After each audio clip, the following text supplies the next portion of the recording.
بہنوں بیٹیوں تم بھی سنو،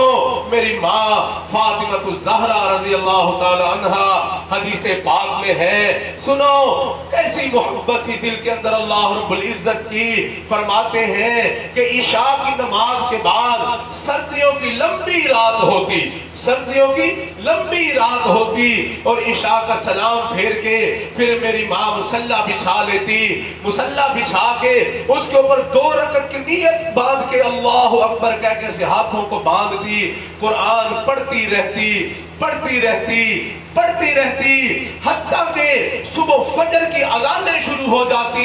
اللہ اکبر کبیرہ، پھر سلام پھیر کے دعا کے لیے ہاتھ اٹھاتی تو اللہ سے شکوہ کرتی، کہتی اللہ اللہ تیری سردیوں کی رات کتنی چھوٹی ہو گئی ہے کہ فاطمہ کی 2 رکعتیں بھی مکمل نہیں ہوتی ہیں۔ اللہ اکبر کبیرہ، کیسی دلوں میں محبت بری ہوگی، اللہ اکبر کبیرہ۔ اللہ